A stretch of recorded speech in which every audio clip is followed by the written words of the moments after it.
The people hurrying by didn't glance at it. Their eyes slid from the big bookshop of one side to the record shop on the other, as if they couldn't see the leaky cauldron at all. In fact, Harry had the most peculiar feeling that only he and Hagrid could see it. Before he could mention this, Hagrid had steered him inside. For a famous place, it was very dark and shabby.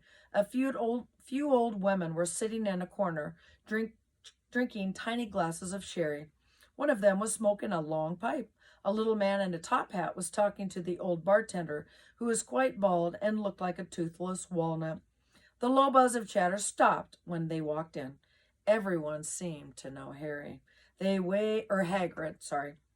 They waved and smiled at him, and the bartender reached for a glass, saying, "The usual Hagrid?" "Can't, Tom. I'm on Hogwarts business," said Hagrid, clapping his great hand on Harry's shoulder and making Harry's knees buckle. "Good Lord," said the bartender, peering at Harry. Can this be?" The leaky cauldron had suddenly gone completely still, silent. "Bless my soul," whispered the old bartender. "Harry Potter. What an honor." He hurried out from behind the bar, rushed toward Harry, and seized his hand, tears in his eyes. "Welcome back, Mr. Potter. Welcome back." Harry didn't know what to say. Everyone was looking at him. The old woman with the pipe was puffing on it without realizing it had gone out. Hagrid was beaming. Then there was a great scraping of chairs, and the next moment Harry found himself shaking hands with everyone in the leaky cauldron. "Doris Crockford, Mr. Potter, can't believe I'm meeting you at last. So proud, Mr. Potter. I am just so proud. Always wanted to shake your hand. I'm all of a flutter. Delighted, Mr. Potter. Just can't tell you. Diggle's the name. Daedalus Diggle." "I've seen you before," said Harry, as Daedalus Diggle's top hat fell off in excitement. "You bowed to me once in a shop."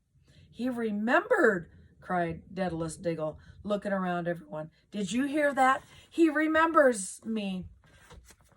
Harry shook hands again and again.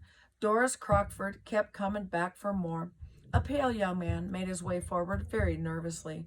One of his eyes was twitching. "Professor Quirrell," said Hagrid. "Harry, Professor Quirrell will be one of your teachers at Hogwarts."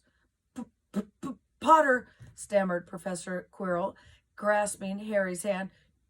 "Can't tell you how pleased I am to meet you." "What sort of magic do you teach, Professor Quirrell?" Defense against the dark arts," Professor Quirrell muttered, and as though he'd rather not think about it. Not that you need it, eh, Potter?" He laughed nervously.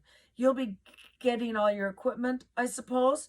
I've got to pick up a new book of vampires myself." He looked terrified at the very thought. But the others wouldn't let Professor Quirrell keep Harry to himself. It took almost 10 minutes to get away from them all. At last, Hagrid managed to make himself heard over the babble. "Must get on.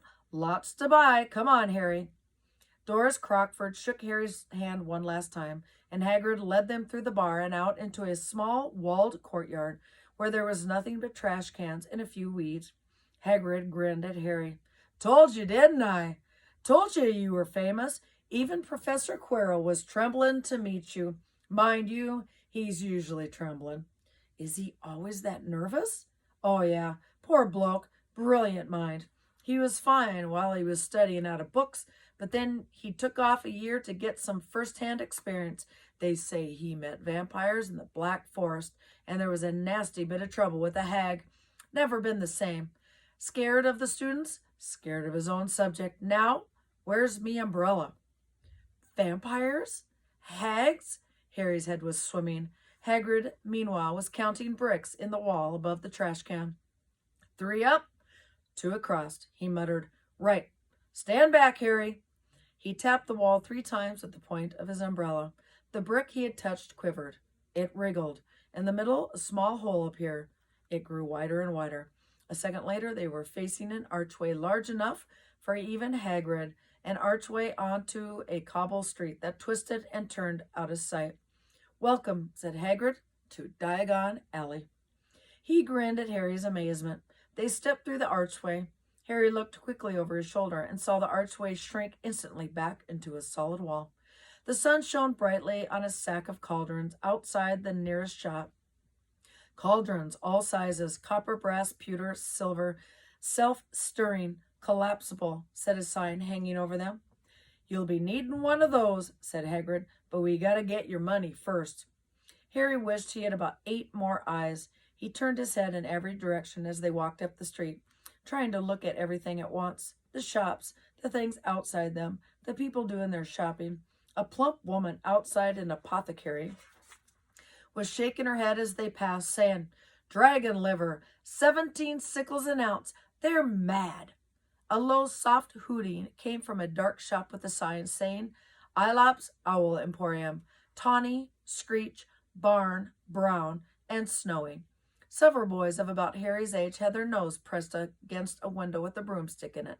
Look, Harry heard one of them say, the Nimbus 2000. Fastest ever. There were shops selling robes, shops selling telescopes, and strange silver instruments Harry had never seen before. Windows stacked with barrels of bat spleens and eel's eyes, tottering piles of spellbooks, quills, a roll of parchment, portion bottles, globes of moon. Gringotts, said Hagrid. They had reached a snowy white building that towered over the other little shops. Standing beside it, its burnished bronze doors, wearing a uniform of scarlet gold, was, yeah, that's a goblin, said Hagrid quietly as they walked up the white stone steps toward him. The goblin was about a head shorter than Harry. He had a swarthy, clever face, a pointed beard, and Harry noticed very long fingers and feet.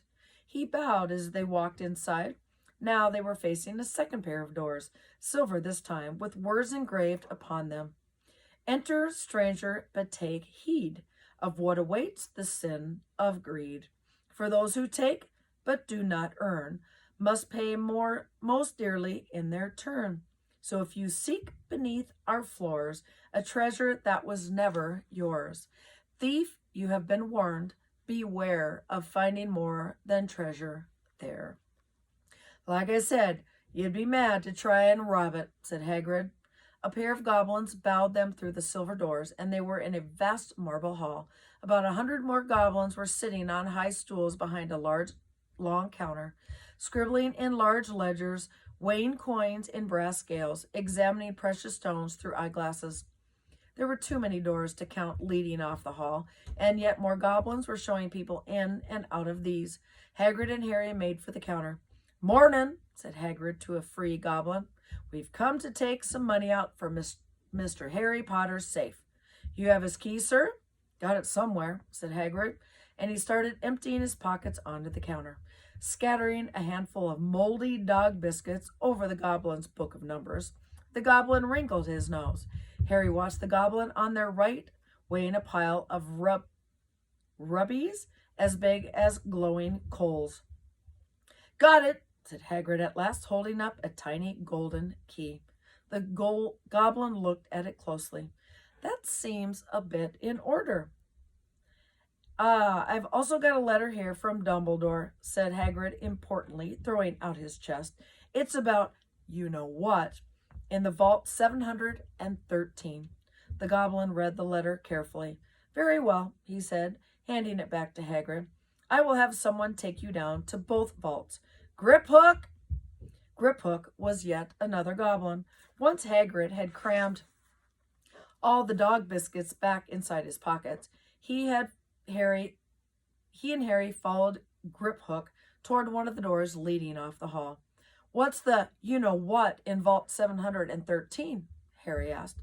Can't tell you that, said Hagrid mysteriously. Very secret. Hogwarts business. Dumbledore trusts me. More'n my job's worth to tell you that. Griphook held the door open for them. Harry, who had expected more marble, was surprised. They were in a narrow stone passage lit with flaming torches. It sloped steeply downward, and there were little railway tracks on the floor. Griphook whistled, and a small car came hurtling up the tracks toward them. They climbed in, Hagrid with some difficulty, and were off. At first, they just hurtled through a maze of twisting passages. Harry tried to remember left, right, right, left, middle fork, right, left, but it was impossible. The rattling cart seemed to know its own way because Grip Hook wasn't steering.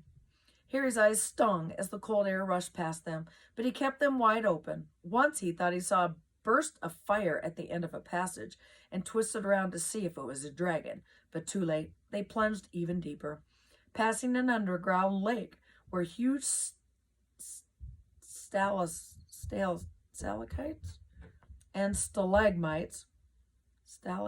and stalagmites grew from the ceiling and floor. I never know, Harry called to Hagrid over the noise of the cart. What's the difference between stalagmites and stalactites? Stalactites? Stalagmites got an M in it, said Harry. And don't ask me questions just now. I think I'm going to be sick. Okay, that's the end of part 1 of chapter 5.